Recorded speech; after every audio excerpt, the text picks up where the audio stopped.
Sir बतौर आप psychology के एक स्टूडेंट हैं और एक उसके ट्रेनर हैं, आपसे सवाल ये है कि साइकोलॉजी के इल्म से कितने कितनी किस्में जुड़ी हुई हैं, मसलन उसकी कितनी सूरतें हैं जो मौजूद हैं।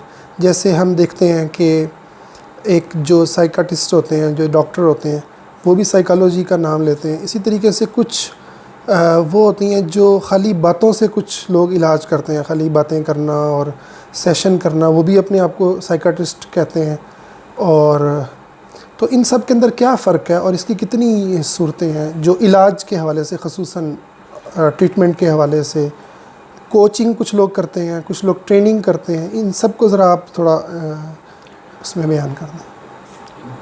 मोटा मोटा तो मैं आपको बता देता हूँ कि जो एक फील्ड है जिसके थ्रू आप पहले तो MBBS करेंगे उसके बाद आप एक ऐसे दिमाग की स्पेशलाइजेशन करेंगे जिसमें आप medicinal value of certain chemicals assess करें और फिर देखें कि कौन से केमिकल्स कहाँ पे जाके लगते हैं, दिमाग के कौन से हिस्से का काम क्या है और वो क्या क्या चीज़ें प्रूवन हैं। और उसके बाद उसी जिस तरह दिल का एक ऑर्गन है, तो दिल में मसला हो तो दिल के जो शरियाने हैं उनको किस तरीके से मैनेज करना है, किस तरह की केमिस्ट्री चाहिए होती है उसको, उसके लिए एक फार्मूला बनता है, दवा बनती है। इसी तरीके से MBBS के बाद जब इस तरह की आप फिजियोलॉजी ऑफ द ब्रेन को सर्जिकल स्ट्राइक करें दवा के साथ, उसको साइकियाट्रिक मेडिसिन कहते हैं। सही, इंतहाई जनरल तरीके से बता रहा हूँ जी। जो बाकायदा डॉक्टर ही होते हैं। साइकाइट्रिस्ट का मतलब है कि वो डॉक्टर है, उसको तमाम तर ये चीज़ें उसने पढ़ी हुई हैं और उसने इतनी प्रैक्टिस भी की हुई है, उसकी ट्रेनिंग हुई हुई है और उसके बाद वो इस तरह के मामलात और दवा जो है ना वो देने के काबिल हुआ, लाइसेंस मिल गया उसको। जो साइकोलॉजी होती है वो बेसिकली डॉक्टर नहीं होते ये लोग। ये लोग पिछले काफ़ी 100 सालों से, चंद 100 सालों से, काफ़ी तो गलत लफ्ज़ है, चंद 100 सालों से डिफरेंट मामलात इंसानी बिहेवियर के साथ कर करके, एक्सपेरिमेंट्स कर करके जो असरात बिहेवियर के ऊपर आते हैं, उन एक्सपेरिमेंट्स की स्टडी के थ्रू वो इस तरह की थेरेपी करवा सकते हैं। और उसकी वजूहात जानने के लिए इंसान की प्रोफाइल देखते हैं कि क्या पैटर्न है जिसके बाद इस बंदे के इस तरह के बिहेवियर मैनिफेस्ट होना शुरू हो गए। तो उन पैटर्न्स को कहाँ पे जाके हम एड्रेस कर सकते हैं। मोर लाइक जहन का जो मामला है, जहन का, दिमाग का नहीं, जहन का, सोच का जो मामला है, उसको किस तरीके से ट्यून करना है, ट्वीक करना है, वो साइकोलॉजी कहलाती है। So it's an experimental study जिसका जितना एम्पेरिकल एविडेंस मौजूद है उसकी बिना पे जो चीज़ें तय करने के करीब आए हैं लोग कि हाँ ज़्यादातर एक्सपेरिमेंट्स में ऐसे ही हुआ है, तो वो उस तरह की थेरेपी करने को साइकोलॉजी कहते हैं। साइकोलॉजी। तो रही बात इनको डॉक्टर क्यों नहीं कहते, बिकॉज जो डॉक्टरी है वो तिब का एक इल्म है और वो बाकायदा एक कॉज और उसके इफ़ेक्ट को जितना हद तक जान सकते हैं by doing physical experiments. Physics के मतलब फिज़िक्स तो नहीं, physical aspect of the body के एक्सपेरिमेंट्स जो हैं उसका कौन सा केमिकल किस तरीके से मैनेज और बैलेंस करना है, उसको मेडिकल साइंस के थ्रू वो पढ़ के और बाकायदा तजुर्बात करने का लाइसेंस रखते हैं। सही। सो साइकोलॉजिस्ट के पास ऐसा लाइसेंस नहीं होता कि वो दवाई दे सके। इवन दो क्लिनिकल साइकोलॉजी में दवा प्रिस्क्राइब की जाती है, क्लिनिकल साइकोलॉजिस्ट होते हैं, क्लिनिशियंस होते हैं, वो क्लिनिक में दवा करते हैं, मगर वो तमाम दर दवाएं पहले साइकियाट्रिक एसोसिएशन अप्रूव करती है। So basically it's a secondary category of psychiatric medicine. तो चूँकि एक्सपेरिमेंट्स की बेस के ऊपर होते हैं और ज़्यादातर एक्सपेरिमेंट्स जो हैं वो इंसानों पे नहीं किए गए, जिनके बाद ये सारे के सारे शवाहिद उन्होंने इकट्ठे करने की कोशिश की है, तो उसके बाद वो ओपिनियंस बनाते हैं और उन ओपिनियंस की बिना के ऊपर और ऐसे और एक्सपेरिमेंट्स होते हैं और दुनिया में हर जगह पे हो रहे होते हैं और उसकी फिर ज़्यादा से ज़्यादा कंट्रोल ग्रुप में ज़्यादा से ज़्यादा जो टेस्ट सब्जेक्ट्स हैं, इसको इंसान हैं, उनके ऊपर करने के बाद तमाम तरह जर्नल्स पब्लिश होते हैं। उसके बाद एक रद्द-बदल होता है, कोई तरदीद करता है तो कोई तस्दीक करता है, तो उसके बाद एक साइकोलॉजी की इस तरीके से तरक्की हो रही है। हर अपने अपने इलाके की अपनी अपनी एसोसिएशन है। जो APA है, जो अमेरिकन एसोसिएशन है फॉर साइकियाट्रिक स्टडीज़, वो अमेरिका और ज़्यादातर दुनिया को वही कंट्रोल करते हैं, क्योंकि उनकी रीच ज़्यादा है तो ज़्यादातर वो लिटरेचर इकट्ठा कर लेते हैं। और चूँकि उनका सिक्का वैसे भी बैठा हुआ है because of the sciences that they are actually practising, उनकी यूनिवर्सिटी लेवल के ऊपर बहुत ज़्यादा तवज्जो दी गई है मेडिकल साइंस को। तो उनके पास ज़्यादा एक्सपेरिमेंटेशन रूम है, ऊपर से एफ्लुएंस भी ज़्यादा, पैसा ज़्यादा हो तो ज़्यादा फंड्स मिलते हैं, तो यूनिवर्सिटी ज़्यादा फोकस करती है, सो ऑन। तो थोड़ा सा सियासी अंसर भी उनकी तरफ ज़्यादा चलती है। मगर यूरोप भी बहुत आगे है साइकियाट्रिक मेडिसिन में। इफ़ एनीथिंग मैं पर्सनली यूरोप को ज़्यादा ही आगे मानता हूँ because of the kind of advancement they did on the philosophy of medicine rather than just medicine. तो साइकोलॉजी जो है वो इसलिए कोई ज़्यादा वेल रिस्पेक्टेड इल्म नहीं है in the realms of medical science, because वो ज़्यादातर एक्सपेरिमेंट्स कर के बस तजुर्बा किया हुआ है।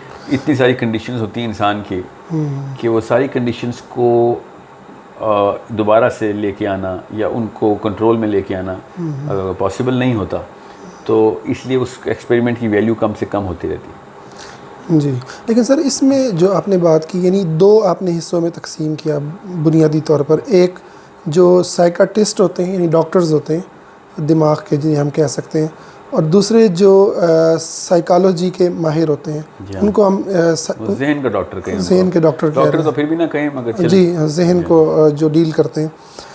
अच्छा, दोनों की जो ज़रूरत है वो अलग अलग भी है, यानी डॉक्टर जो है, एक डॉक्टर क्या वो बिहेवियर पर भी उसकी स्पेशलाइजेशन होती है, या बिहेवियर पर जो बात करनी है, रवैये पर जो बात करनी है, वो सिर्फ़ और सिर्फ साइकोलॉजी के ज़हन के जो माहिर हैं उन्हीं को करनी होती है? इसीलिए मैंने कहा ना कि मेडिकल साइंस ज़्यादातर फ़िलासफ़ी ऑफ मेडिसिन के ऊपर काम करती है। सही। साइकोलॉजी जो है ना वो फ़िलासफ़ी ऑफ मेडिसिन पे काम नहीं करती। सही। वो फ़िलासफ़ी के ऊपर तो काम करती है, ज़्यादातर साइकोलॉजी जो है वो फ़िलासफ़र के ही ताबे है। सही।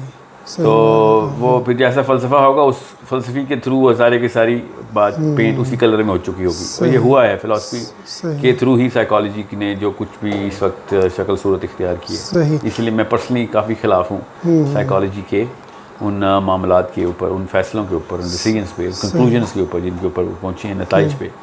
तो क्योंकि वो शुरू ही गलत तरीके से हुआ था, फ़लसफ़ा ही गलत था। सही। सो मेडिकल डॉक्टर जो है, जो साइकाइट्रिक मेडिसिन प्रैक्टिस कर रहा है, वो बिहेवियर ही को हिट करता है। साइकाइट्रिस्ट जो है वो बिहेवियर की कोचिंग काउंसलिंग करता है। सही। साइकोलॉजिस्ट भी यही करता है, बिहेवियर ही की। मगर साइकाइट्रिस्ट के पास पूरी एक साइंस की बैकिंग होती है, इवन दो वो भी इतनी कोई मुस्तनद नहीं है, उसमें भी बड़े एक्सपेरिमेंट्स हो रहे हैं कि दिमाग एक वाहिद ऑर्गन है जो कि बगैर देखे एक्सपेरिमेंट किया जाता है। साइकोलॉजिस्ट भी दिमाग को नहीं देखते और साइकाइट्रिस्ट भी दिमाग को नहीं देखते। ये तो अब 2013 में जाके ऐसी इमेजिंग आई है कि दिमाग को हम वो वाला डॉक्टर जो दिमाग का है, दिल का डॉक्टर दिल को देखता है, गुर्दे का गुर्दे को देखता है। सही। ठीक है, पेट का पेट को देखता है, पल्मोनोलॉजिस्ट लंग्स को देखता है। सही। साइकाइट्रिस्ट ने कभी दिमाग देखा ही नहीं था कि हो क्या रहा है, बस दवाई देख के बिहेवियर देखता था। सही। बिहेवियर। सही। अब साइकाइट्रिस्ट भी दिमाग देखते हैं कि कहाँ पे उसका जो न्यूरोनल एक्टिविटी है ना, वो कहाँ पे ज़्यादा कम हो रही है। सही।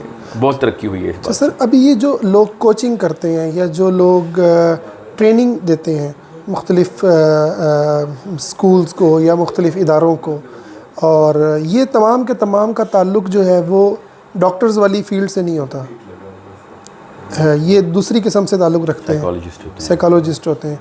सही। अच्छा, अब सवाल ये है कि साइकोलॉजी जो है उसकी ऑथेंटिसिटी साइंटिफिकली आपने उसको कहा कि वो चूँकि उन्होंने किसी उस चीज़ को वो नहीं किया होता, देखा नहीं होता दिमाग को, तो वो तो साइकाइट्रिस्ट भी नहीं देखते, वो भी नहीं देखते। आप तो खैर देख रहे हैं। सही। लेकिन एक चीज़ होती है नेचुरल साइंस, एक होती है सोशल साइंस। सही। कोई वजह ही है ना, साइकोलॉजी अभी तक नेचुरल साइंस का ओहदा नहीं ले सकी, वो अभी तक सोशल साइंस में ही रखी गई है। सही।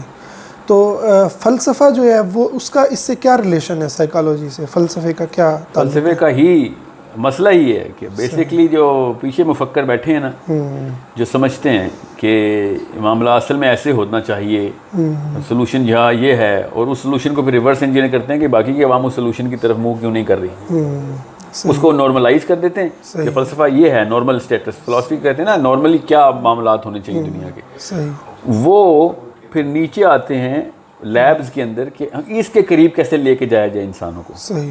जो इसके करीब नहीं होता उसको डिसऑर्डर कह देते हैं। सही। मैं बहुत ही मतलब वन लाइन में बता रहा हूँ, इतना मतलब समझाने के लिए ऐसे ही बताना पड़ेगा। सही।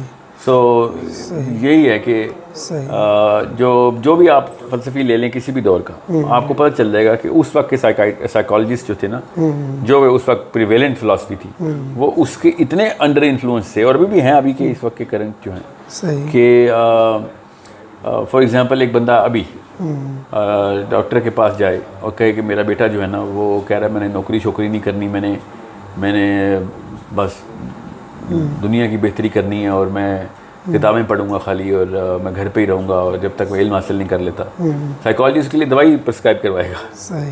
सही। कि ये तो एबनॉर्मल हरकत है, हालांकि कहीं से भी एबनॉर्मल हरकत नहीं है। सही।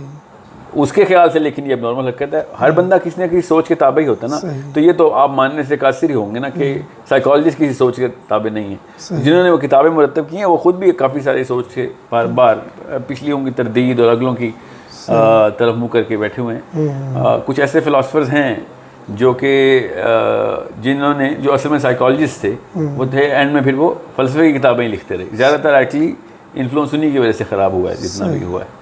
तो सर एक तज्ज़िया ये पाया जाता है बाज़ हमारे जो दीनी मुफक्किरीन हैं कि साइकोलॉजी बेसिकली जो मग़रिब का यानी मग़रिब ने जो अपने फ़लसफ़े ने जो उसका गंद मारा है, यानी उसके अंदर जो कमज़ोरियाँ हैं, ठीक है, क्योंकि वो इंसानी चूँकि अल्लाह ताला की वही को नहीं मानता, तो लाज़िमन उसके अंदर इंसान के अंदर जो बुरे इफ़ेक्ट्स पड़ते हैं, तो उसका वो इंसानी जो है इलाज है, यानी वो जो बीमारियां पैदा होती हैं मग़रिब के अपने फ़लसफ़े की वजह से, और मग़रिब के गैर अल्लाह को ना मानने की नतीजे में जो निज़ाम वो कायम करते हैं, जो तहज़ीब वो कायम करते हैं, उससे जो फिर परेशानी पैदा होती है, उसका वो जो इलाज है वो साइकोलॉजी के ज़रिए करते हैं। क्या ये तज़िया दुरुस्त है आपसे? बिल्कुल ऐसे ही है। सोच ऐसी होगी, लोग उसकी सोच की तरफ लेके आना चाहते हैं। बिल्कुल सही। तो मज़हब दीन इस्लाम की जो फ़िलासफ़ी है, इसको हम जो डॉक्टर ऑफ माइंड हैं, जो दिमाग के जो डॉक्टर हैं, हम इस्लामी फ़िलासफ़ी को उसके ख़िलाफ़ तो करार नहीं देते, और हम लोगों को रिकमेंड करते हैं आप डॉक्टर, अगर आपके बच्चे में कोई अबनॉर्मेलिटी है तो आप डॉक्टर्स के पास जाएं।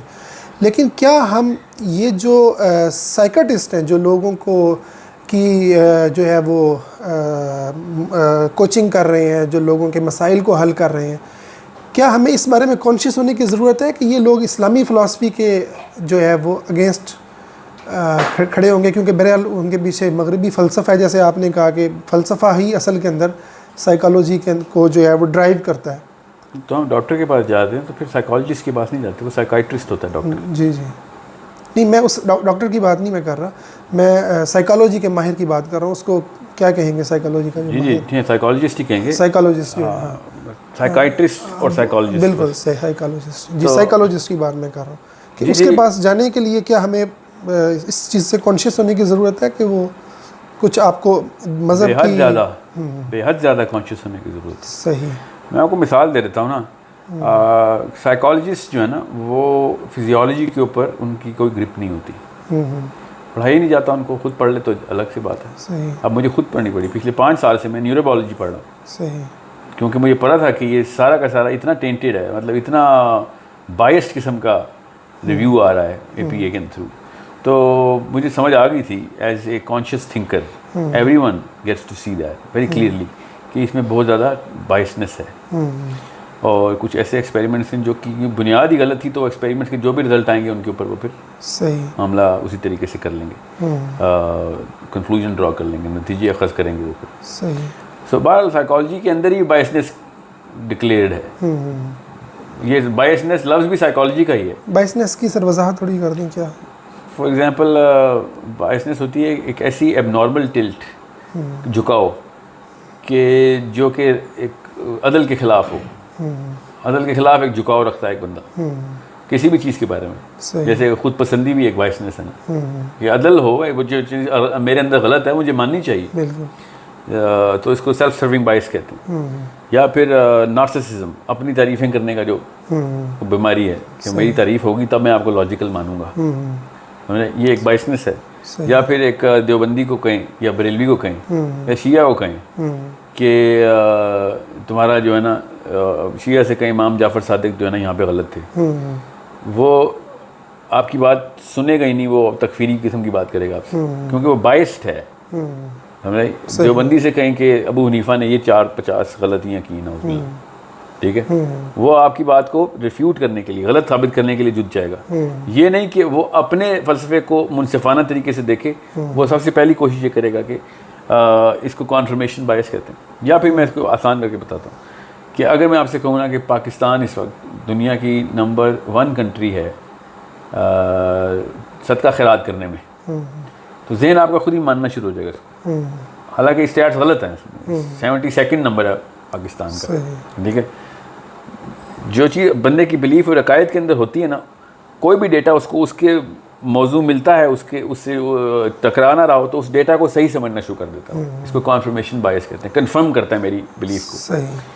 सो इस तरह बायसनेस होती है। सो एक बंदे का फ़लसफ़ा ही गलत हो और वो तजर्बे करता फिर रहा हो, तो जो भी रिज़ल्ट उसके अपने फ़लसफ़े के करीब आ रहा होगा वो एक्सपेरिमेंट को ट्रू कर देगा कि हाँ ये एक्सपेरिमेंट सक्सेसफुल हो गया, इवन तो उसको चाहिए था कि वो उस एक्सपेरिमेंट को और से और बढ़ाए इतना बढ़ाए कि उसको फिर एक मुनसिफाना किस्म के नतीजे निकले। सही। तो इस तरह की हज़ारों बाइसेस हैं जो कि डॉक्यूमेंटेड हैं। कुछ बंदों में काफ़ी सारी बाइसेस ऐसी होती हैं जो कि एक साइकोलॉजिस्ट ही या साइकाइट्रिस्ट ही बता सकता है कि यार ये तेरा मामला इस तरीके से गलत है। अब मेरा मौक़िफ़ ही है एज ए मुस्लिम कि सहाबा किराम ने साइकोलॉजी की डिग्री तो नहीं की हुई थी ना, फ़लसफ़े के ऊपर वो इंसानों के कैरेक्टर टेस्ट करते हो रहे थे, बिहेवियर भी वही टेस्ट करते हो रहे थे, बिहेवियर की थेरेपी भी वही करते हो रहे थे।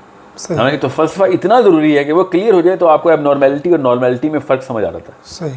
कि मामलात में नॉर्मल है या एबनॉर्मल है।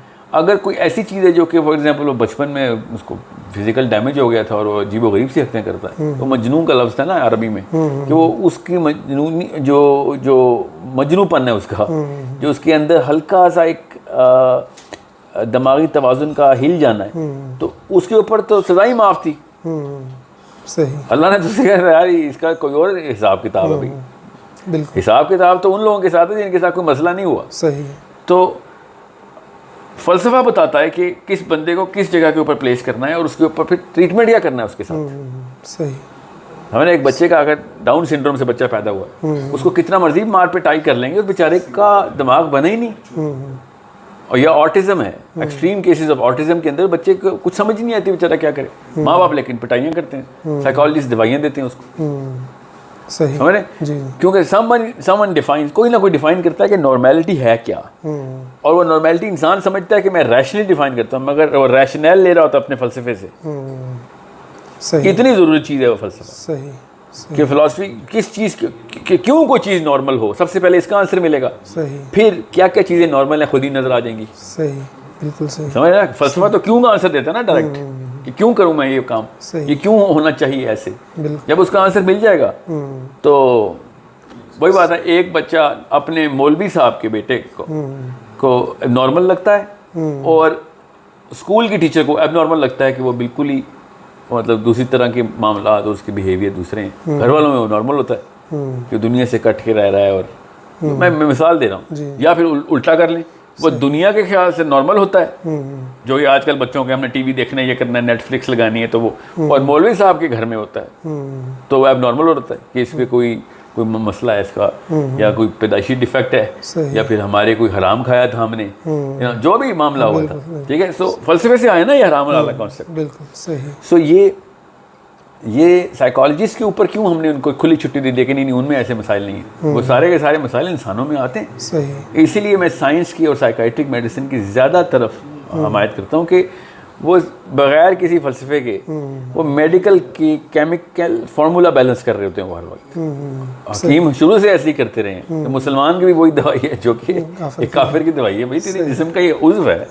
उसके ऊपर ये मसला हो, इसको हम ट्रीट कर लेते हैं। सही। मगर चूंकि दिमाग के ऊपर वर्किंग इतनी स्ट्रांग नहीं है अभी तक मेडिकल साइंस की, बहुत वीक है, सबसे कम वर्किंग दिमाग ने दिमाग पे करवाई है। सही सही। तो इसलिए साइकाइट्रिक मेडिसिन इस लेवल पे रिनाउंड नहीं है, इतनी मुस्तनद नहीं है। साइकोलॉजी तो बिल्कुल भी दिमाग को देखती ही नहीं ना। सही। तो ये मसला इसलिए आता है। अच्छा सर, एक ये सवाल पैदा होता है कि चूँकि मुआशरे जो हैं उनको लीड फ़लसफ़ा वेस्ट का कर रहा है, ठीक है, साइंस कर रही है उनको लीड, साइंस से मेरा मुराद यानी जो फ़िलासफ़ी है वो उसको लीड कर रही है, इसलिए अब उसका जो हल है, जो भी नफ्सियाती मतलब मसाइल होंगे उसका हल भी हमें फिर वेस्ट ही लेना पड़ेगा, ठीक है? नहीं, हमें तो फ़लसफ़ा असल में वाला पता है ना जी। अब ये ढूंढना है कि हमें को जो फ़लसफ़ा पहुंचा है नबी अलैहिस्सलाम का, जो असल में पहुंचा है, क्या वो वही मतलब था उनका जो कि मौलवी साहब ने बताया है, या फिर ये काम है हमारा माँ बाप, कॉन्शियस माँ बाप के फराइज़ में से, क्योंकि अगली नस्ल तक पहुँचानी है ना हक बात। बिल्कुल। तो क्या वो सहाबा ने वही समझी थी? अगर तो वो वही समझी थी तो ठीक है, फिर आप वेस्ट के फ़लसफ़े से के ऊपर बेस करके अपने बच्चे को एबनॉर्मल ना करें। वो एबनॉर्मल कह रहे हैं, वो एबनॉर्मल नहीं है, इसका मतलब सही। ज़रूरी नहीं है कि वो एबनॉर्मल हो, बजाय इसके सिवाय इसके कि उसको कोई फिज़िकल डिसफॉर्मिटी ऐसी है दिमाग के अंदर। सही। अच्छा सर, हम अगर मसलन डील करेंगे को पढ़ते हैं या मुख्तलिफ उनके जो फ़िलासफ़र्स हैं जो साथ मुआशरे के मसाइल का हल भी देते हैं, ख़ुद एतमादी पे बात करते हैं इस तरह, तो एक इस दौर के बंदे को बहुत ज़्यादा जो है वो उससे ना यकदम उसको अपना सलूशन मिलता है कि ये जो वेस्टर्न जो साइकोलॉजिस्ट हैं ये जो बात कर रहे हैं तो ये बड़ी अपील करती है दिमाग को, तो इसको, और हमें उसमें कोई मज़हब से टकराव जो है वो नज़र नहीं आता, तो इसकी क्या वजह है? और ये मैं बड़ा कम सुनता हूँ ये जो आपने बात की है। जितने भी साइकोलॉजिस्ट हैं और साइकाइट्रिस्ट भी हैं वो बड़े ही एहतियात से थेरेपी रेकमेंड करते हैं, क्योंकि ये यकीन अभी तक कोर में आया नहीं है साइकोलॉजी की भी कि जो भी वो दवा रेकमेंड करेंगे उसके ऊपर वो एक एक्सपेरिमेंट की ही फ़ज़ा रखते हैं कि देयर इज़ अ चांस कि ये ना चले। समझे? सही। मतलब एक गुर्दे का जो डॉक्टर है, नेफ्रोलॉजिस्ट, वो कभी ऐसे नहीं कहता चलो मैं दवाई दे के देखता हूँ होता क्या है, टेस्ट के रिजल्ट आ गए भाई ये मसला है, इसकी या तो सर्जरी करेंगे या ये दवाई देंगे, कुछ अरसे में ठीक हो जाएगा, क्योंकि उसके अगले टेस्ट में नज़र भी आ रहा होता है। साइकाइट्रिस्ट कभी भी नहीं ये बात कर सकता और साइकोलॉजिस्ट तो दूर तक ये बात नहीं कर सकता। इसलिए ये यकीन आपके अंदर से जो आपकी बात से आया ना, ऐसा कोई यकीन नहीं है कहीं पे भी। सही। यानी ऐसा नहीं है कि जो वो हल देते हैं वो हमारे यानी लोगों के लिए 100% कभी भी नहीं। वो खुद भी कहते हैं, ये तो कह रहा हूँ यकीन उनके अंदर आएगा कैसे? एक्सपेरिमेंटल मेडिसिन के अंदर ऐसे यकीन नहीं आते। सही। अच्छा, आप चंद नुकात में अगर इस्लामी फ़लसफ़े और जो साइकोलॉजिस्ट का जहाँ जिस फ़लसफ़े से वो ले रहे हैं, अगर आप कुछ फ़र्क इन दोनों में बता दें कि दोनों का तरीका इलाज जो होगा, यानी वो मैं साइकोलॉजिस्ट का बताता हूँ, जी, साइकोलॉजिस्ट, क्योंकि ज़्यादातर तो मसला साइकोलॉजिस्ट ने किया हुआ, स्पेशली ईस्टर्न ममालिक में जो वेस्टर्न स्टडी करके साइकोलॉजिस्ट आए हैं, जैसे मैं खुद हूँ। सही सही सही। तो आपको पता होना चाहिए कि कहाँ पे बैलेंस ड्रॉ करना चाहिए as a consumer of this industry. जो इस्लाम का फ़लसफ़ा क्या है कि अपनी तमाम तर मोटिवेशन को, ठीक है, तमाम तर काविशों की जो रुख है वो आखिरत के ऊपर रखा जाए। सो अगर आखिरत का कॉन्सेप्ट क्लियर करते रहेंगे बच्चे का, तो दुनिया में किसी भी किस्म के मसले के ऊपर वो डिप्रेशन में नहीं जाएगा। सही। समझ रहे? और वो अपनी तरह के लोगों के अंदर खुद ही ढूंढेगा। इंसान का ये रेडार है हमारे अंदर, केमिकल है सेरोटोनिन का, वो बताता है कि मैंने किन लोगों में उठना बैठना है। सही। वही बताता है कि हीरो कौन है, अल्फा कौन है मेरा, ये सेरोटोनिन खुद बताता है। सही। मगर वो सेरोटोनिन का केमिकल जो है ना, वो साइकोलॉजिस्ट नहीं, कभी उनको पता भी नहीं होता सेरोटोनिन क्या है। सेरोटोनिन का केमिकल ये उस फ़लसफ़े से अपने आप को पहले क्लिंग करवाता है। अगर फ़लसफ़ा उसका ये है कि मैंने आखिरत चाहिए, तो वो उलमा कराम को ढूंढेगा, खुद ही मिल जाएंगे उसको। जो चीज़ इंसान को चाहिए होती है ना असल में सॉरी, वो कॉन्शियसली और अनकॉन्शियसली उसको मिल ही जाती है। जैसे लड़कियों को कपड़ों की सेल का पता चल जाता है ना कि कब कहाँ पे लगी हुई है, हमें कोई जियो पे तो नहीं आती ना, वो खबरें मिल ही जाती हैं। लड़कों को क्रिकेट के स्कोर मिल जाते हैं ना, बिल्कुल इस तरीके से हमें ये भी पता होता है कौन कहाँ पे कितने पैसे बना रहा है, कैसे पता चलता है, कोई लिस्ट आती है अखबार में। हमें जो चीज़ चाहिए होती है हम उसके ऊपर कान धर लेते हैं हर वक्त। सो यही सेरोटोनिन केमिकल है जो आपका फोकस हर वक्त उन चीज़ों पर रखता है जो फलसफे में सक्सेस और फेलियर की डेफिनेशन है। जिस चीज़ को आपने सक्सेसफुल बना दिया बच्चे के सामने, जिसको हम बनाते हैं इसको ज़्यादा पैसे हैं, सक्सेसफुल है, तो फिर वो पैसे वालों को ढूंढ लेगा वो। अब वो 2 नंबर हैं या 1 नंबर हैं, वो उसने पैसे वाले ही ढूंढने, समझ रहे हैं? तो ज़्यादातर तो 2 नंबर लोग ही हैं ना जो पैसे वाले हैं, 1 नंबर ही तो इतना पैसा नहीं है, थोड़ा सा तो हाथ पैर मारने पड़ते हैं आपको, तो वो फिर 2 नंबरी की तरफ टिल्ट रहता है उसका। और घर वाले कहते हैं ओ ये तो बच्चा पता नहीं किधर लग गया, फिर उसको लेके जाते हैं डॉक्टरों के पास कि ये उठता बैठता है ऐसे लोगों में, घर आके अजीबो गरीब मामलात करता है। अब ये घर आता ही नहीं है, बल्कि क्यों घर आए, वो घर में उसका अब्बा क्लर्क है, उसको पैसों की लत लगाई अब्बा ने, अब वो पैसों वालों के पास ही बैठेगा ना। इंसान वही करता है जो उसके फलसफे में सक्सेस की डेफिनेशन होती है। अब एक बंदे की सक्सेस की डेफिनेशन जो है ना, वो अगर ये बता दी गई है कि भाई अरबों साल की ज़िंदगी में जो सक्सेस है वो सक्सेस है, यहाँ पे खैर है, उसको बार बार यकीन दिलाया गया। और कैसे? घर वालों ने करके दिखाया ना, बातें कुछ काम कुछ नहीं करते रहे, वो करके भी दिखा रहे थे। तो उसका बच्चा फिर अपने माँ बाप की भी तरबियत शुरू कर देता है, उनकी भी बेहतरी लेके आ रहा होता है। वो फिर उलमा कराम के पास आता है, फिर अब्बा जी को कहता है कि आपने गलत बात की थी उस दिन, यहाँ पे तो हदीस है, यहाँ पे तो ये तो मामला इस लेवल पे जा सकते हैं। सो बिल्कुल इसी तरीके से इसको रिवर्स कर दें तो वही काम है कि जो फलसफे में जो चीज़ सक्सेस की डेफिनेशन आ गई, मैंने आखिर इसीलिए कहा ना सक्सेस की डेफिनेशन, इस्लाम का फलसफा क्या है कि जो अल्लाह से मिल गया वो सक्सेसफुल है। अब वो दुनिया में पिट गया नहीं पिटा कोई फ़र्क नहीं पड़ता। उसमें तफसील है, कोई 10 घंटे का प्रोग्राम नहीं है, तो उसकी नीचे की निजी तफसील भी हैं इसकी, मोटिवेशन लेवल के ऊपर मोटिवेटर्स कहाँ से और एजेंसी कहाँ से क्रिएट करते हैं। मगर फ़लसफ़ा की बात हो रही ना अभी तो, कि फ़लसफ़ा होता है कि कौन सक्सेसफुल हो गया, कौन फेल हो गया। सबसे पहले ये बताएं कि एंड में ये कौन सी गेम है जो हम खेल रहे हैं, इस गेम के असूल क्या हैं और क्या करूंगा तो जीत जाऊंगा। हर इंसान की बेसिक रिक्वायरमेंट ये है। ये साइकोलॉजिस्ट को भी पता है, साइकाइट्रिस्ट को भी पता है, ये बगैर किसी पढ़े रेडी वाले को भी पता है कि कौन सी खेल के अंदर हम इस वक्त इन्वॉल्व हैं, और वो सबको पता है कि सर्वाइवल की खेल के अंदर। सही सर, मेरा थोड़ा सा एक बारीक सवाल ये है कि जो फ़लसफ़ा होता है जब वो ताकत बन जाता है और वो एक सिस्टम को वजूद दे देता है, तो उस सूरत में फिर जो एक आम फ़र्द होता है उसको उसके लिए ना ऑटोमेटिकली उस फ़लसफ़े से अटैच होना आसान होता है, और दूसरे फ़लसफ़े से जो कि मतलब है पावर में नहीं है, जी वही कह रहा हूं ना, उस फ़लसफ़े से उसको अटैच होना मुश्किल हो जाता है।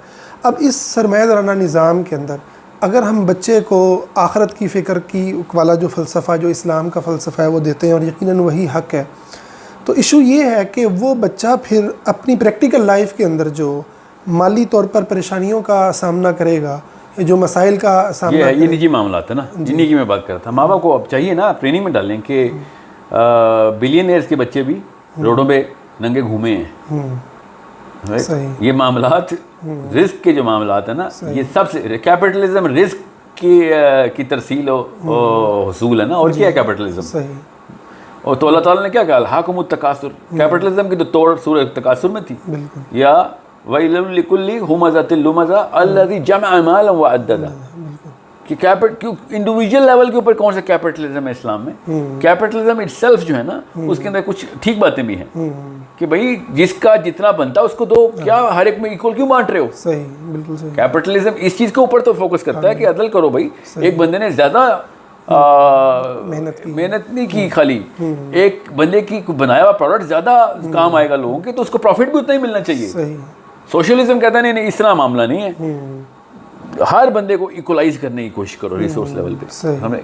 अब लेकिन कैपिटलिज्म को हमने यहाँ तक रखा नहीं ना, फिर सियासत की चिंगारियाँ भी लगाई उसके ऊपर, पीछे से आर्मी की बैकिंग अप भी करवाई, और टेक्नोलॉजी के पर भी लगवाए, और उसके बाद फिर खुला छोड़ दिया कि जो जहाँ पे भी है जैसा भी है लगाओ इस वक्त, जहाँ जहाँ पे भी ज़रूरत लगती है। तो फिर वो जो ताकतवर थे वो और से और ताकतवर हो गए। प्रोडक्ट भी उनके पास थे, मार्केटिंग भी उनके पास थी, सियासत भी उनके पास थी और आर्मी भी उनके पास थी। सही। तो एक बंदा बंदूक से आपको प्रोडक्ट बेच रहा हो और जिस दरवाजे को खोलें वहाँ पे उसी का कोई छोटा बैठा हुआ हो, तो जाहिर है उसी का प्रोडक्ट ज़्यादा बिकेगा। तो कैपिटलिज्म ने फिर दुनिया के अंदर ऐसे अपने आप को मनवा लिया। और वो क्यों ना मनवाता, कोई दूसरा सिस्टम अप्लाई किया ही नहीं जा रहा था उस वक्त। 2 नंबर खलीफा हमारे उस वक्त 1583 की बात है, अब कैपिटलिज्म शुरू हुआ है, ज़्यादा पुरानी बात भी नहीं है। और उस वक्त तो शुरू हुआ ना, फलसफा लिखा गया था 1600 की 1700 के शुरू में चलें, पीक पकड़ गया। और जब विक्टोरिया ने पूरी दुनिया को पकड़ लिया था ना, अगर विक्टोरियन सोशलिस्टिक होती विक्टोरिया तो पूरी दुनिया सोशलिस्टिक हो जाती। वो चूंकि कैपिटलिज्म के दौर के बाद पैदा हुई और उस वक्त इंग्लिश एम्पायर पीक पे जा रहा था, तो इसलिए इतना बड़ा, देखें सियासत से कितना फ़ायदा होता है फलसफे को। सिस्टम अगर आपके पास हो ना, तो जो भी फलसफा है आपका वो मुतज़ल्ला वाला मामला ना, अगर मुतज़ल्ला मामून रशीद के किसी मुंशी के जहन में होता तो कोई फायदा नहीं होता। अब चूंकि उसके उस्ताद के जहन में आया था तो कीड़ा उस्ताद ने डाला, और चूंकि वो अमीर था उस वक्त और अमीरुल मोमिनीन ने पूरी के पूरी दुनिया के अंदर खलबली मचा दी। सो अब इसलिए हमें हम्बल पैदा करना पड़ेंगे ना। ये हम्बल की मिसाल मैं क्यों इतना देता हूँ, क्योंकि उसने उस दौर के फलसफे को अकेले एक बंदे ने तोड़ दिया था। सही। पूरी की पूरी अल्फा साइकोलॉजी को छोड़ती और एक अकेला बंदा खड़ा हुआ। 9 थे, चले करते करते एक ही रह गए ना। वो एक बंदा अगर अपनी क्रेडिबिलिटी मुफक्कर के तौर पे ना मनवा चुका होता पहले, तो उसकी औकात क्या थी? वरना नेक आदमी था, वो बड़े मिलते हैं हमें। वो मुफक्कर था सबसे पहले, फिर मुदब्बर था, उसके बाद कहीं जाके वो एक सेलिब्रिटी बना था। सही। वरना मौलवी नायब हुसैन साहब खड़े हो जाएं कैपिटलिज्म के खिलाफ, कोई फ़ायदा नहीं। सो ये हमें ये बहुत ज़रूरी है। अब कॉमन सेंस की बात है, यहाँ भी आप साइकोलॉजी को फिट कर दें। मामून रशीद के यहाँ हम्बल साहब को साइकोलॉजिकल डिसऑर्डर था, सही। और हम्बल साहब के यहाँ मामून रशीद को साइकोलॉजिकल डिसऑर्डर था। सही। लेकिन फलसफा फ़र्क हो तो बिहेवियर जैसा भी कर रहे हो आप, वो ब्लैक एंड वाइट में फ़र्क पड़ जाता। सही। सो ये बेहद ज़रूरी है कि हमें पता हो कि अगर किसी बंदे की कोचिंग और थेरेपी के 2 नंबर ही काम शुरू हुए ना, NLP के और रिकी के, और ये सारा कुछ 2 नंबर है।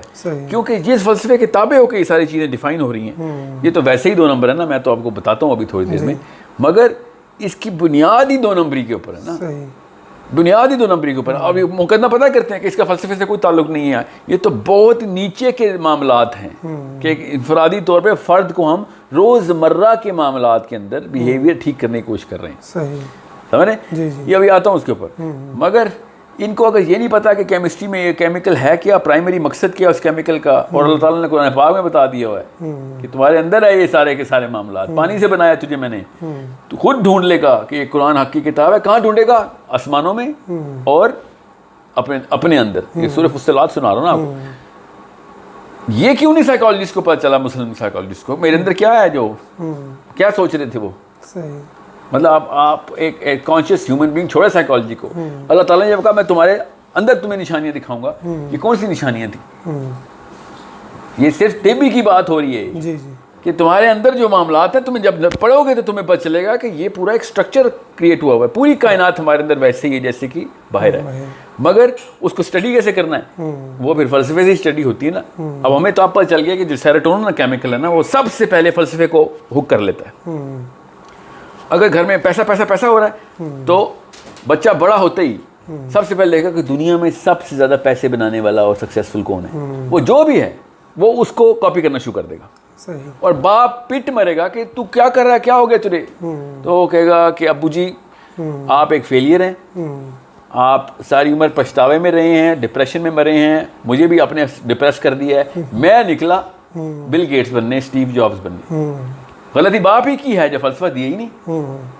हमें एग्जैक्ट उमर बिन अब्दुल अजीज की कहानी यहाँ पे आती है ना कि बच्चों की ट्रेनिंग कर रहे हैं। क्यों? क्योंकि इतना बड़ा वाक़या उमर बिन अब्दुल अजीज का साइकोलॉजिस्ट के लिए कि वो एक तीनों नस्लों से बादशाह के बच्चे हैं, दोनों माँ बाप के थ्रू भी, अम्मा के थ्रू भी, अब्बा के थ्रू भी, और उसके बाद वो फलसफा नाफिज कर दिया उन्होंने, अचानक आके फलसफा चेंज कर दिया। आजकल के बंदा को करके दिखाए, खुला हो जाएगी, तलाक हो जाएगी, कोर्ट आ जाएगी कि ये क्या हो गया इस बंदे को, समझ रहे? एबनॉर्मल डिक्लेयर होगा। और क्या, साइको है जी, साइको है, बंदा साइको है। और साइकोलॉजिस्ट पिल पड़ेंगे दवाइयाँ ले लेके कि ये वाली दो, ये वाली दो इसको। अगर वो उमर बिन अब्दुल अजीज आज के दौर में किसी पिंडी इस्लामाबाद लाहौर में आ जाए, सिर्फ दवा दारू में अस्पताल, मेंटल हॉस्पिटल में रहेगा, क्योंकि फलसफा टकरा गया कि ये तो नॉर्मल हरकत ही नहीं है।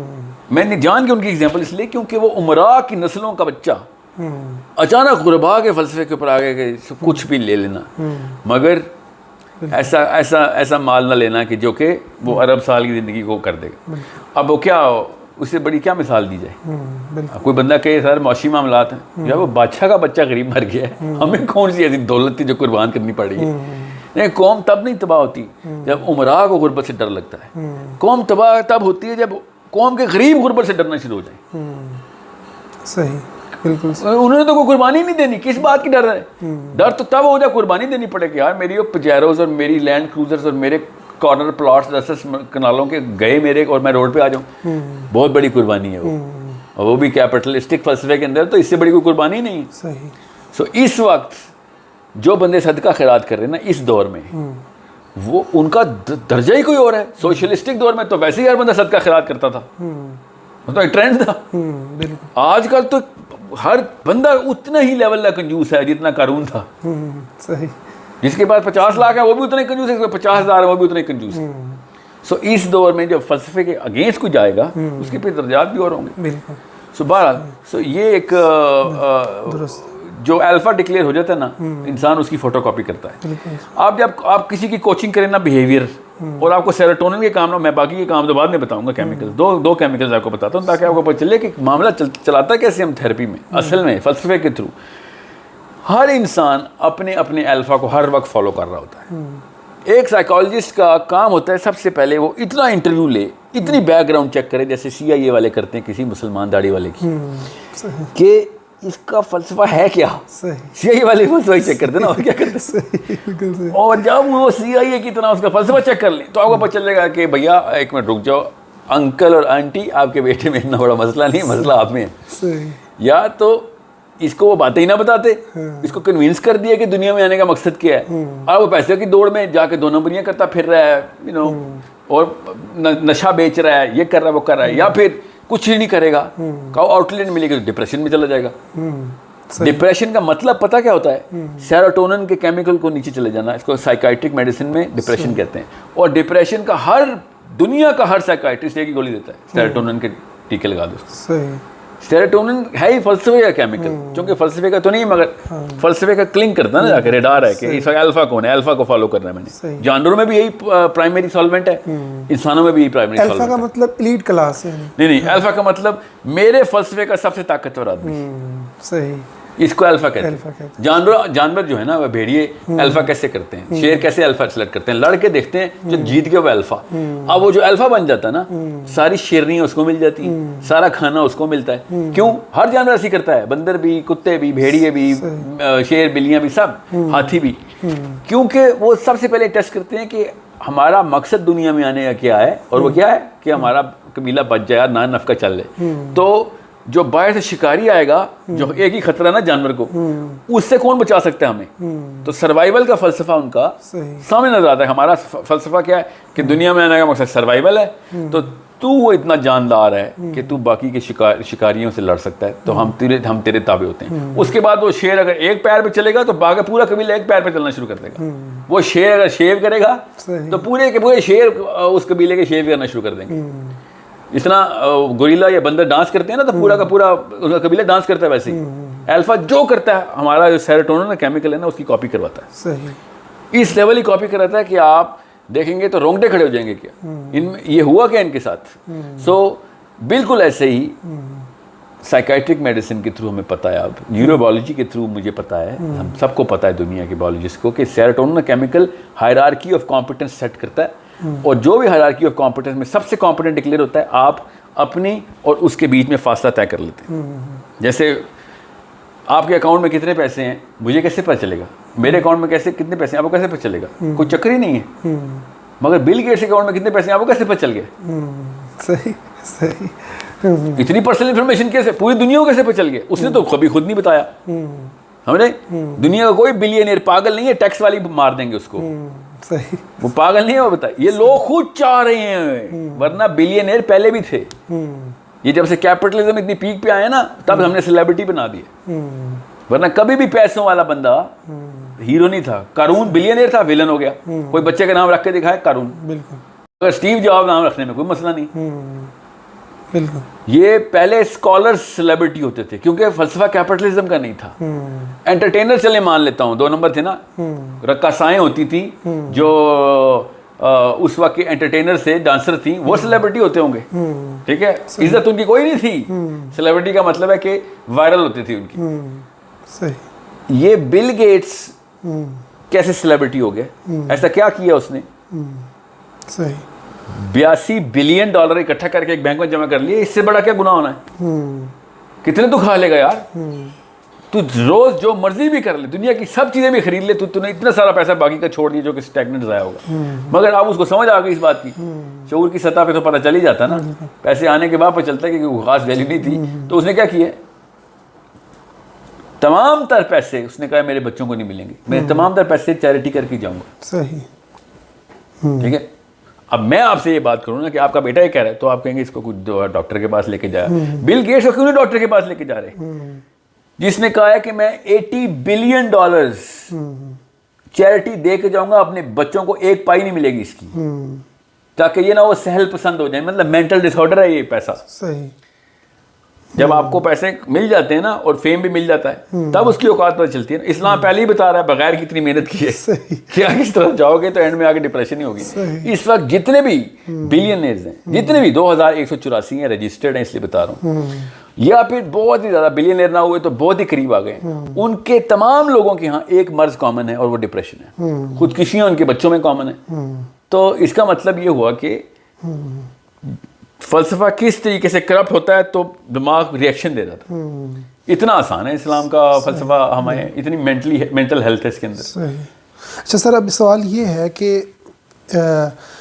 जिस तरीके से है जमहूरियत एक पॉलिटिकल सिस्टम है, या आप इससे भी नीचे आएँ तो हम बैंककारी का एक सिस्टम है, तो हम इसको मजबूरी के तहत बाज़ लोग इसकी इस्लामाइजेशन कर लेते हैं। इसको कहते हैं कि इसकी कुछ चीज़ें जो हैं उनको ख़त्म कर दिया जाए।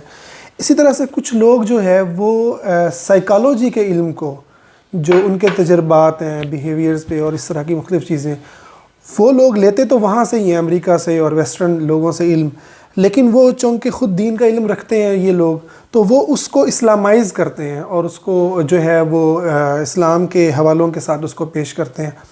तो आपके ख़्याल में ये जो काविश है, ये काविश करना दुरुस्त है या हमें जो है इससे मुकम्मल तौर पर इसको इनकार करना चाहिए? नहीं, इनकार तो नहीं, इसको उल्टा कर दें तो ठीक है।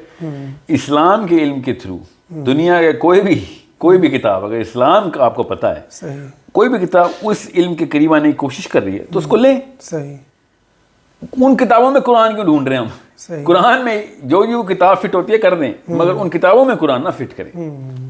बस इतनी सी बात है। अच्छा, इसी पहलू से हम बात करते हैं कि इसी बुनियाद पर एक रैकी का जो है वो दावा किया जाता है कि ये जो इल्म है ये साइंटिफिकली एक तो मतलब है कि प्रूव्ड है कि हम जो दुनिया के अंदर जो है हमारी हम जो सोचते हैं वो एक एनर्जी बनकर इस कायनात में जो है वो तहलील होता है, और उसके ज़रिए हम उस एनर्जी को हम बेशक अपने से कई 100 मील दूर लोग बैठे हुए लोगों तक पहुंचाकर उनकी जो है ट्रीटमेंट कर सकते हैं साइकोलॉजिकल।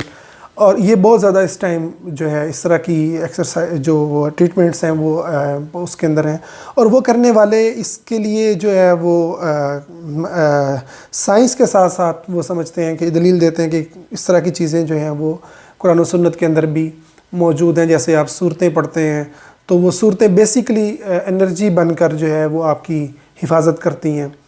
तो इसी तरीके से जो हम जादू होता है, तो जादू भी बेसिकली जो है वो बुरे ख़यालात जो है एनर्जी बनकर आपको एक नुकसान पहुंचाते हैं। तो ये इस तरह की फ़िलासफ़ी वो पेश कर रहे हैं जो कि मतलब बतौर दीन के तालिब इल्म हमें ना सलफ़ सालेहीन से मिलता है, ना कुरान में मिलता है, ना हदीस में ऐसी कोई चीज़ मिलती है। लेकिन मैं आपसे साइंटिफिकली पूछना चाहता हूँ कि क्या ये बातें, ये जो चीज़ें हैं ये दुरुस्त हैं, और इस्लामी फ़िलासफ़ी के हवाले से भी इसमें क्या आप समझते हैं कि कहाँ पर ये टकराते दो हैं? चीज़ें हैं, एक तो रेकी हो या NLP हो, इनको सूडो साइंस में डिक्लेयर किया गया। साइंटिस्ट इसको नहीं मानते, इसका लफ्ज़ है बकायदा। सूडो साइंसिस का मतलब है कि ऐसी चीज़ जो कि अपने आप को साइंस प्रूव करने की कोशिश करे, हुई नहीं है। बड़ी तकलीफ हुई है न्यूरो NLP के बानी बेचारे को, अभी भी लगा हुआ है रोज़ एक नई तकलीफ में उठता है बेचारा के। अब तो नहीं, खैर 1970 की बात है, मगर जिस बंदे ने NLP शुरू की थी ना, उसी वक्त रिजेक्ट हो गई थी। फिर 13-14 जर्नल्स दोबारा से पब्लिश हुए, लड़ाई हुई थोड़ी बहुत, क्योंकि वो बहुत ज़्यादा सर NLP है क्या, थोड़ी सी इसकी वजाहत कर दें। न्यूरो लिंग्विस्टिक प्रोग्रामिंग होती है कि मैं आपको अपने अल्फाज के थ्रू, कुछ ऐसे जोन्स हैं मेरे सामने, उन जोन्स के थ्रू मैं तशखीस करूँ कि कहाँ पे आपकी एंट्री पॉइंट है और आपके बिहेवियर को मैंने कैसे चेंज करना है, और मुझे कैसे पता चलेगा कि आप मेरी बात के ताबे आना शुरू हो गए हैं और आप अपना बिहेवियर सही करना शुरू हो गए, जो मैं समझता हूँ सही है गलत है। तो बेसिकली वही एनर्जी जोन्स ही हैं सर। तो द रियल क्वेश्चन इज़ कि साइंस का लफ्ज़ इस्तेमाल करना ही यहाँ पे एक खुराफात में आएगा। ये साइंस में तो ये चीज़ें नहीं है। साइंस को मैंने अभी आपको बताया, साइकियाट्रिक एंड साइकोलॉजिकल दोनों कॉन्स्ट्रक्ट्स जो है ना, वो बड़े मुस्तनद हैं। साइकोलॉजी को भी उन्होंने अभी साइंस नहीं माना, इसको सोशल साइंस कह दिया। सही। आप साइकोलॉजी को नहीं मान रहे हो, जो कि प्योर एक्सपेरिमेंटेशन और क्लिनिक्स में हो रही है सारे काम, अरबों डॉलर खर्च हो रहे हैं साल के। आप इसको साइंस कैसे कह सकते हैं? सही। साइंस वाले बताएंगे ना साइंस क्या है, मैं कह दूं कि मेरी एक साइंटिफिक थ्योरी है, और तो कहीं ना कहीं मुझे एक्रेडिटेशन चाहिए होगी उसकी। ये दोनों टोटली डिस्क्रेडिटेड फील्ड्स हैं, कहीं पे भी इनको एक्रेडिटेशन मिली है। सूडो साइंस कहते हैं लोग, क्या आप क्या करें, बहुत शौकीन लोग हैं, अपने अपने तजर्बे कर रहे हैं, तो इसका ये मतलब नहीं कि साइंटिफिक हो गए हो। APA के जर्नल्स में कभी भी रेकी या NLP को रिडिक्यूल के अलावा कुछ नहीं मिला। इतना रिडिक्यूल होता है इनका कि आपको मैं बता भी नहीं सकता। रिडिक्यूल मतलब उन पर तज़हीक होती है, तज़हीक बाकायदा मजाक उड़ाया जाता है इनका। सही सही। तो इसकी कोई वो साइंटिफिक जो है वो साइंस का लफ्ज़ नहीं है। हाँ, वैसे एक सुपरस्टिशियस कह सकते हैं इसको, कि उसको मेटाफिजिक्स के अंदर ना ज़बरदस्ती ऐसी चीज़ों को डाल दिया जाता है कि एनर्जी का एक जोन है जो आपके इर्द गिर्द है और एक मेरे इर्द गिर्द है, हम दोनों के एनर्जी के जोन टकराई जा रहे हैं। तो जैसे ही मैं अपने दिल को खोलूँगा और ऐसे अल्फाज का चुनाव करूँगा और पॉजिटिव चीज़ें सोचूंगा, तो आपके जोन के अंदर दरवाजे खुल जाएंगे और फिर मेरा जो है ना तरसील हो जाएगी मेरे तमाम तर मैसेजेस की, और मैं जो चाहूँगा आपको आपके अंदर सोच वो डाल सकूँगा। सही। मेरी स्टोन से ऐसे लग रहा है जैसे मैं उनकी तस्दीक कर रहा हूँ, मगर साइंटिफिक कहने वाले की फिर तस्दीक होनी चाहिए। आप बेशक उसको जो मर्जी नाम दें, साइंस का नाम क्यों दे रहे हैं? साइंस ने मेटाफिजिक्स को किसी वजह से मेटाफिजिक्स कहा है, फिजिक्स नहीं कहा। हमारे जैसे हम कहते हैं सोल का कॉन्सेप्ट। हाँ, एक चीज़ यहाँ पे मैं कह दूँ, अगर वो दीनी तरीके से कुरान से कुछ साबित करना चाह रहे हैं, तो वो साइंस तो वैसे ही नहीं है ना। कुरान एक साइंस की किताब नहीं है। सही। साइंस भी है कुरान में, और भी बड़ी चीज़ें हैं। तो आप कुरान पाक के थ्रू कहें हाँ जी ये कोई ऐसा मामला है जो कि सहाबा से प्रूव कर दिया है, कुरान से प्रूव कर दिया है, सुन्नत से प्रूव कर दिया, तो ठीक है, मैं मानने के लिए तैयार हूँ। दिखाएं ना फिर प्रूफ। सही। मुझे भी तो चाहिए। मैं ज़्यादा साइंस से भी ज़्यादा मानूंगा आपको। बाहर में गई APA, मैं उसी वक्त कहूँगा कि लाओ मैंने भी करनी है। तो वो फिर जब वो जो है ना जिन्नों की ट्रीटमेंट रुकिया के थ्रू या और क्या होता है, बहरहाल वो भी एक सोती है ना, कुरान पाक की आयतें पढ़ते हैं और असर डालते हैं। मैंने जब रेकी सुना तो मैं थी, इन्होंने वो उसको मैं किसी ने मिस प्रोनाउंस किया। बाद में मुझे पता चला कि फिर मुझे पढ़नी पड़ी कि रेकी में कर क्या रहे हैं। नहीं, रुकिया नहीं, रेकी एक अलग से है ना। तो रुकिया में तो कहता अल्लाह का कलाम पढ़ना शुरू कर देते हैं वो लोग। हो गया तो हो गया, नहीं हुआ तो कहते हैं बस अब इससे ज़्यादा क्या कर सकते हैं हम यार। तो मैं तो खैर रुकिया की एक मतलब एक अटेंड की हुई है एक सेशन, जिसमें कुछ लोगों के साथ वाकई कोई अजीबोगरीब से मामला शुरू हो गए थे। एंड जैसे आप लोग निकले, जिनके साथ मसला था वो पकड़े गए हैं। आपको तो आयत सुन के कुछ भी नहीं हुआ। तो मैंने कहा चलो कुछ ना कुछ तो है। बेसिकली वो दुआ होती है अल्लाह ताला से। जी बिल्कुल। बहरहाल वो एक अलग बहस है ना कि रुकिया क्या करते हैं। जो रेकी है वो तो इस लेवल पे जा चुकी है आपके रेकी वाले। अब थॉट प्रोसेस के थ्रू अल्लाह के नबी अलैहिस्सलाम से डायरेक्ट मशवरे मशावरत करके दिन दहाड़े औरतें मर्दों को, मर्द औरतों को बिठा के फिर कहते हैं हम ज़ियारतें कराते हैं और डायरेक्ट नबी से पूछेंगे। और ये हालात भी हुए हैं। तो भाई साइंस तो ना कहीं ना इसको, आप इसको दीन की बातें कर रहे हैं तो कह लें, बहस हो जाएगी, हम इल्मी मसला है, कर लेंगे आपसे बहस। मगर साइंस की बात करेंगे तो फिर लाएं, फिर मुझे दिखाएं, एम्पेरिकल एविडेंसेस बताएं, कौन सी जगह पे कहाँ पे आपको डिग्री और सर्टिफिकेट मिला है कि साइंस है। दुरुस्त, सही। अच्छा, अब मैं थोड़ा सा प्रैक्टिकल एक दो बातें करके हम ख़त्म करते हैं। एक ये कि एक कॉन्सेप्ट बच्चे के बारे में ये दिया जाता है कि बच्चों को जो है सख्ती बच्चों के साथ बिल्कुल नहीं होनी चाहिए, और बच्चे को जो है, बच्चे का मुझे वो बताएं, उम्र कितनी है? 4 साल से लेकर जो है वो बालिग होने तक की जो उम्र है, 13 साल तक। 13 साल तक, इस उम्र में जो बच्चा है उसको आपको डांटना नहीं चाहिए और उसे मजबूर नहीं करना चाहिए किसी इल्म को याद करने पर, जैसे कुरान हिफ्ज़ है या कुछ भी है। बच्चे को आप जो है वो आज़ादी दें और उसके साथ जो है जैसे वो रहना चाहता है वैसे ही उसको चलने दें, उसको ख़ुद ग्रोथ करने दें। तो इसको आप क्या समझते हैं कि ये इसके पीछे जो साइकोलॉजी है वो साइकोलॉजी में तो इसको तो छोड़ दें, साइकोलॉजिस्ट को तो ये जरूरत नहीं होती कि वो इस मामले के ऊपर किसी भी किस्म का कोई फैसला करें। सही। Psychiatric actually neurobiological point of view में आपको बता रहता हूँ कि ब्रेन की जो कुछ स्टेजेस होती हैं वो नज़र आ गई ना, अब तो ब्रेन तो हमें पता है किस स्टेजेस से गुजर होता है। तो 7वें साल तक एक ऐसी स्टेज आती है, ठीक है, 8 साल समझ लें आप, सेफ जोन जो है। 8वें साल तक उसके दिमाग के कुछ ऐसे कंपार्टमेंट्स हैं जो बने ही नहीं हुए अभी। आखिरी कंपार्टमेंट उनका 12वें साल में ही बनता है, ये फ्रंटल कॉर्टेक्स। और जिस पे अल्लाह ने कहा ना कि आसमान से जंजीर लटकेगी, तुम्हारे माथों पे तोक लगे होंगे।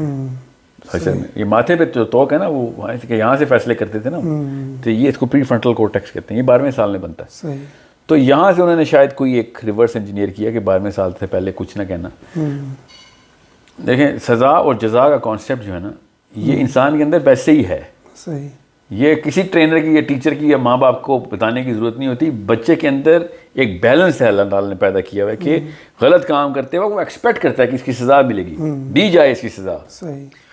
और गलती के ऊपर उसको जब सज़ा मिलती है तो जितना मर्जी सटपटाए वो, उसके अंदर अदल का मीटर हिलता नहीं है। वो उसको पता होता है मेरे साथ ठीक हुआ है। सही। समझ रहे? ये छोटे बच्चे की बात बता रहा हूँ, बड़ों को तो जाहिर है ये बात पता ही होती है। मेरा अपना पॉइंट ऑफ व्यू है कि 7वें साल तक फिजिकल सज़ा की बजाय फिजिकल सज़ा नहीं देनी, क्योंकि उसका दिमाग ही नहीं बना हुआ, बेचारे का कसूर ही क्या है। सही। मगर मजबूर तो आपने करना कैसे? इन्फ्लुएंस के थ्रू उस बच्चे को इन्फ्लुएंस करें। सही। आप नेकी पे भी मजबूरी होते हैं ना जी। किसी को इनाम देना मजबूरी है कि मैं तुम्हें ये करोगे तो इनाम दे दूंगा। अब आपने उसको इन्फ्लुएंस करना शुरू कर दिया। सही। अब उसके पास कोई चॉइस ही नहीं है। सो बेसिकली आप बिहाइंड द कैमरा सियासत कर रहे हैं ना, तो फिर मजबूरी कर रहे हैं ना उसको आप। तो मजबूर तो आप करेंगे बच्चे को, आपकी वैल्यूज़ के अंदर आना शुरू हो जाए, उसके अंदर एक एहसास हो। लेकिन साइकोलॉजी में हो या साइकाइट्रिक मेडिसिन में हो, बेसिक फ़लसफ़े का मीटर जो है ना, वो जो करप्ट करेगा वो 2 नंबर है। और वो क्या कि गलत काम सज़ा का मुस्तहिक है और ठीक काम जज़ा का मुस्तहिक है। अल्लाह ने जब मीटर दे दिया सज़ा और जज़ा का, और हमारे अंदर फिट करके अल्लाह ने कहा कि मैंने तुझे अपने नफ्स पे ही पैदा किया है, इस बारे में ना रही कि तुझे सवाल नहीं होगा, अब तू यहूदी बने या नसरानी, ये एक बात की बहस है। सवाल तेरे से होगा कि तूने तो दिया था ये मीटर। तो ये हर बच्चे के अंदर है। अब रही बात 12वें साल तक हाथ नहीं लगाना उसको, तो ये तो फिर एक नई कोई एक तोजी है जो खुद ही किसी ने निकाल ली है। 8वें साल तक 7वें साल तक जब अल्लाह ने कह दिया ना कि इससे सवाल नहीं होना, तो फिर हमने भी वो वाले सवाल, मतलब जब सवाल नहीं होना, जब अल्लाह जहाँ पे सज़ा नहीं देता, हम क्यों सज़ा दें उसको? बिल्कुल ठीक। मगर मजबूर, इन्फ्लुएंस, परसुएड, कन्विंस, ये काम करने की कोई एज नहीं होती। वो आप प्यार मोहब्बत से कन्विंस ही करेंगे उसको फिजिकली, लेकिन अब्यूज़ आप इसलिए नहीं करेंगे। अल्लाह ने नहीं कुछ को करना, हम क्यों कर रहे हैं? उसको एज अ पेशेंट ट्रीट करें। और अल्लाह क्यों नहीं कर रहे? जब अल्लाह को पता है ना, मशीन तो अल्लाह ने बनाई है कि अभी इसके वो हिस्से ही नहीं बने हुए जिसे वो रैशनलाइज करेगा बात को। तो एक और काम भी नहीं करना आपने, उसको दीन भी नहीं सिखाना 7वें साल से पहले। उसको मजहबी उमूर के ऊपर हल्की फुल्की ट्रेनिंग देंगे। उसको फलसफा नहीं सिखा सकते। उसका वो फ्रंटल कॉर्टेक्स बनेगा तो फलसफा समझ आएगा, क्यों का सेंटर है ये। वो 13वें साल के बाद शुरू होगा। तो 7 और 13 के बीच में एक विंडो रह जाती है बस, कि उस दौरान क्या करें। इससे पहले वो पेशेंट है, 7 के बाद अब वो आगे आया कि अब उसके बाकी के हिस्से बन गए हैं, तो उसको फिर ट्रेनिंग देना शुरू करेंगे, टीचिंग नहीं ट्रेनिंग। सही। कि अब आप अपने मोमेंटम बनाओ, आदतें बनाओ, इसको हैबिट, ये जो हैबिट कहते हैं कि जो हैबिट्स इसकी इस वक्त बनेंगी, दिमाग उसी तरह की हैबिट्स के जो कंपार्टमेंट्स है ना वो एक्सपेक्टेशन में ले आएगा कि ये तो मैंने करना है। जिसको बच्चे को बचपन से फजर की आदत होती है ना, वो अलार्म क्लॉक नहीं चाहिए होती उसको, क्योंकि उसकी बचपन में हैबिट क्रिएट हो चुकी है। दिमाग अंदर से टाइमर ऑन रख लेता है। सही। उसको जितनी नींद बचपन से ट्रेनिंग में मिली हुई उतनी नींद करता है। तो 7 साल से कम के बच्चे को स्कूल भेजना गुनाह कबीरा में से, मेरे ख्याल से। उस बेचारे का कसूर क्या है? मतलब एक उसकी टांगे बनी हुई नहीं, उसको रेस खिलाई जा रहे हैं आप, उसको टांगे तो बन जाने तो पहले। दूसरी बात, स्कूल वाले कभी भी उस तरीके की जो शफकत और जिस तरीके की क्लोजनेस माँ दे और बाप दे सकते हैं, वो माँ टीचर बेचारी दे नहीं सकती। उसके पास 50 बच्चे हैं, किस किस की माँ बने वो? और उसने भी करिकुलम और लेसन प्लान और सिलेबस और पर्चे क्विज़ भी लेनी है, तो डंडा हाथ में रखना पड़ेगा उसको। 50 बच्चे ऐसे नहीं कंट्रोल होते, बकरियां नहीं कंट्रोल होती, तो इंसान दिमाग वाले हैं। सही। ठीक है। तो ये उस बच्चों के साथ जाती है कि उनको 7वें साल से पहले हम किसी ऐसे मामले में डाल देंगे जिसमें वो बेचारे टेस्ट होना शुरू हो जाए। 7वें साल से पहले मरीज़ है वो, 10 बजे उठता है, 12 बजे उठता है दिन के, सोते रहने दें। जितना सोएगा उतना दिमाग क्रिएट हो रहा है उसका, जितना ज़्यादा उठ के जब भागेगा उतना ज़्यादा दिमाग क्रिएट हो रहा है उसका। तो ये 2 काम है, सोए भागे, सोए थके भाग के थक जाए सो जाए, उठे भाग के थक जाए सो जाए। उस दौरान जितना भी उसका नॉर्मल भूख है उतना ही खाना खिलाएं उसको। वो फार्मी मुर्गे की तरह उसको फुलाएं मत। सही। तो जितना वो पतला है, जितना वो मोटा है, जितना जैसा है, उसको उसकी नॉर्मल भूख के दौरान जब ज़बरदस्ती माँ को भूख लगती है तो बच्चे को भी खाना खिला रही होती है। माँ उठ गई है तो बच्चा भी उठेगा। माँ को नींद आई है, बच्चे को थपकियाँ दी जा रही है, वो बच्चा घूर रहा है वो दुनिया को, मगर उसको खिलाया जा रहा है कि सो जब उसने सुना है तब उससे 7वें साल से पहले 7वें और 12वें साल में अब उसकी ट्रेनिंग की एज शुरू हो गई है। क्या आदतें बनाओ उसकी, आदतें बन रही होंगी उसकी, तो वो आगे जाके उसको भी मेहनत नहीं करनी पड़ेगी। जब वो सही काम की तरफ जाएगा तो उसको सुस्ती नहीं आएगी, उसको इस तरह के मामलात में दिक्कत नहीं होगी। जिस्म है ना, ये तो जिस्म की एक रूटीन बन चुकी हुई है। तो 12वें साल के बाद लेकिन जो दिल चाहता है आप फ़लसफ़ा सिखाएं उसको जो मर्ज़ी, मैथ सिखाएं, इकोनॉमिक्स सिखाएं, जो मर्ज़ी सिखाएं। अब हम इतने ज़्यादा एक कमर्शियल सिस्टम में है कि 12वें साल के बच्चे को अगर मैंने फ़लसफ़ा सिखा दिया तो उसके तो धुएँ निकल जाएंगे, क्योंकि अभी तो वो नेचुरल साइंस की क्लास 1 में होता है 12वें साल में। उसको तो कुछ सिखाते ही नहीं, क्योंकि हमने वो हर साल में वो सब्जेक्ट ड्रैग करके ना उसके पैसे लेने होते हैं। तो वो जो कोर्स 3 साल का था ना, वो 20-20 साल में किया होता हमने। तो वो 12वें साल में तो उस बेचारे को क्या समझ आएगी? तो ये माँ बाप की जरूरत को ट्रेनिंग होती है कि 7वें साल से वो बेस बनाना शुरू कर दें बेसिक्स की, कि 12वें 13वें साल में चले, 14वें साल में बहुत स्लो हुआ है। अब आपको इतने हार्ड कोर सब्जेक्ट्स मिलेंगे जिसमें एस्ट्रोफिज़िक्स होगी, जिसमें पॉलिटिकल साइंस होगी, जिसमें दीनियात होंगी, खाली इस्लामियात नहीं होंगी, दीनियात होंगी। ईमानियात तो मैं बचपन से सिखाता आ रहा हूँ उसको। अब उसको फिर रमूज़ मिलेंगे कि अंदर आज तुझे आप खोल के बताऊँ कि दुनिया है क्या, कायनात और तेरा कनेक्शन क्या है, उसके ऊपर अल्लाह का अर्श कैसे तुझे तूने किधर सजदा करना जाके। ये 14वें साल के बाद खुलेआम उसको बताएं, क्योंकि अब अल्लाह ताला ने वो मशीन पूरी कर दी हुई है। अगला वाक़या जब होना है दिमाग के साथ, वो आखिरी वाक़या होना 40वें साल में, उसका तो वेट नहीं कर सकते ना। तो 40वें साल में तो एक ऐसा वाक़या होता है दिमाग के साथ कि वो इंसान डायरेक्ट अपने आप को कायनात के मेन फ्रेम से कनेक्ट कर लेता है। जो मर्जी इंसान हो, उसको दुनिया के अंदर वो लज़्ज़त ख़त्म होना शुरू होती है अगर वो उस तरफ नहीं जा रहा तो, या फिर वो बिल्कुल ही बिदक जाता है। नबी अलैहिस्सलाम ने कहा ना, जिसको 40वें साल तक हिदायत नहीं मिली आपने फिर नहीं मिलेगी। तो ये मामला, ये ब्रेन स्टेजेस जो है ना, ये पता होनी चाहिए। पहली स्टेज जो है पहले साल ख़त्म हो जाती है, दूसरी स्टेज तीसरे साल ख़त्म हो जाती है, चौथी 7वें साल, 5वीं 12वें साल, छठी 40वें साल। सही। तो शुक्रिया साहिल भाई, अल्लाह।